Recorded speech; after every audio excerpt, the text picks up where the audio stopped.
Imagine descobrir que o solo sob seus pés, a fonte da riqueza do seu país, já tem um dono oculto. Não por invasão de tanques, mas por uma assinatura em um escritório fechado. Enquanto você discute política na internet, partes estratégicas do território brasileiro mudam de mãos silenciosamente. Isso não é teoria da conspiração. É um fenômeno documentado, global e acelerado. Hoje, vamos revelar como a soberania nacional está sendo negociada através de brechas na lei que quase ninguém lê. Para entender o movimento da China no Brasil, você precisa entender o trauma deles. No final da década de 50, a China viveu a Grande Fome. Milhões morreram por falta de comida. Essa cicatriz definiu a política de Estado de Pequim para sempre. A ordem do Partido Comunista é clara e absoluta. Nunca mais faltará comida. Mas eles têm um problema geográfico insolúvel. 20% da população mundial, mas apenas 9% das terras cultiváveis do planeta. A conta não fecha. Se a terra não existe dentro da China, ela precisa ser conquistada fora. E o Brasil é o alvo perfeito.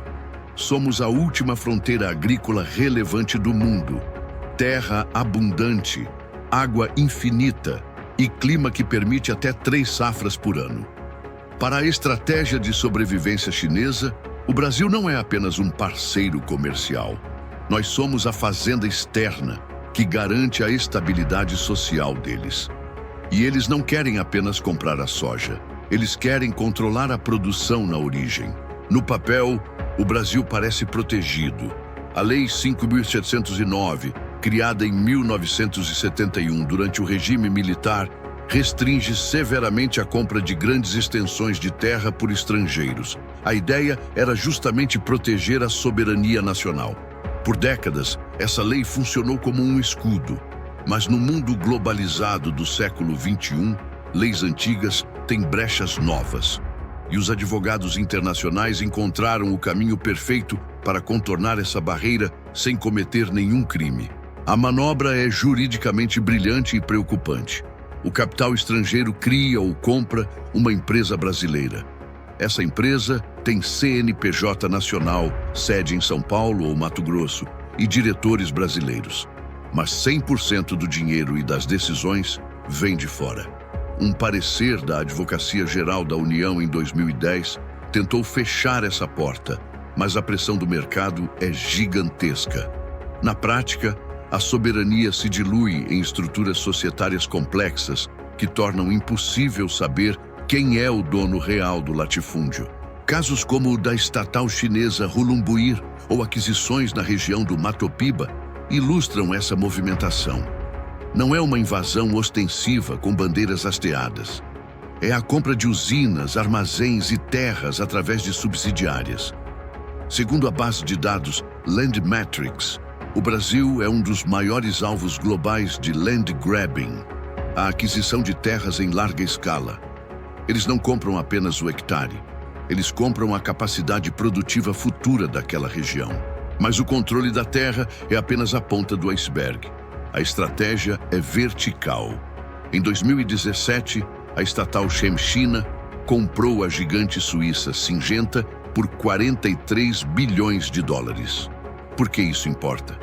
Porque agora, além de buscar a terra, eles controlam a semente e o defensivo agrícola que o produtor brasileiro usa.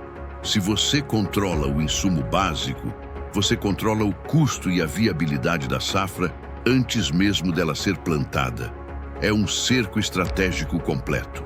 De que adianta ser dono da fazenda se você não consegue tirar a soja de lá?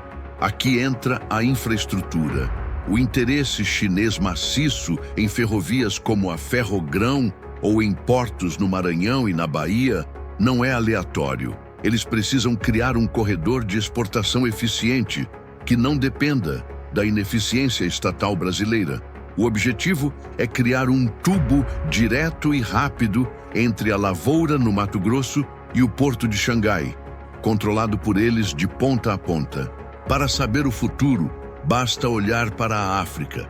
Em países como Angola e Etiópia, O investimento chinês trouxe infraestrutura, sim, mas também criou enclaves onde a população local tem pouco acesso. A produção é voltada quase 100% para a exportação, enquanto a segurança alimentar local às vezes piora. O Brasil tem instituições mais fortes, claro, mas a lógica econômica do investidor é a mesma: extrair recursos para garantir a sua própria sobrevivência, não a do país anfitrião. Em Brasília, a guerra é silenciosa, mas brutal. Existe hoje o projeto de lei 2.963, que visa facilitar oficialmente a compra de terras por estrangeiros. De um lado, o lobby do agronegócio diz que isso trará bilhões em investimentos e juros menores. Do outro, militares e nacionalistas alertam para a perda de soberania. É um dilema real. Precisamos do dinheiro deles para crescer ou estamos vendendo o país para pagar as contas do mês? O ponto crucial que a mídia ignora é a diferença entre posse e controle. Eles não precisam ter a escritura da terra no cartório para mandar nela. Através de contratos de arrendamento de 99 anos ou financiamento da safra em troca da colheita, o produtor brasileiro vira apenas um gerente de luxo em sua própria terra. Ele assume o risco do clima e da praga, enquanto o investidor estrangeiro garante o produto final a um preço fixado.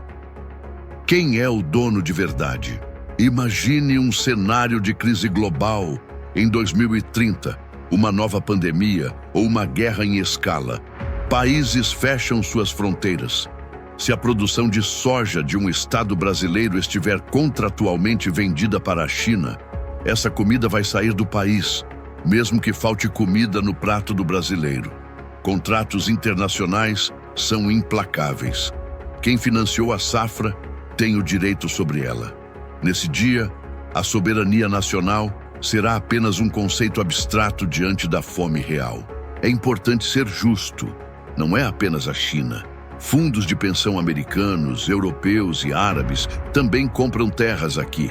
Mas a China é única, porque suas empresas respondem diretamente a uma estratégia de Estado centralizada. Quando um fundo americano compra, ele quer lucro financeiro. Quando uma estatal chinesa compra, ela quer segurança geopolítica. São jogos diferentes, e o Brasil está no meio desse tabuleiro, muitas vezes jogando damas enquanto eles jogam xadrez 4D. A venda do Brasil não acontece com uma placa de vende-se na fronteira. Ela acontece cláusula por cláusula, contrato por contrato. O investimento é bem-vindo, mas a que preço? Se perdermos o controle sobre o que produzimos, deixamos de ser uma nação soberana para nos tornarmos uma colônia moderna de commodities. A pergunta que fica é: até 2030, quem será o verdadeiro dono do celeiro do mundo? Se você quer entender o jogo real, inscreva-se no canal.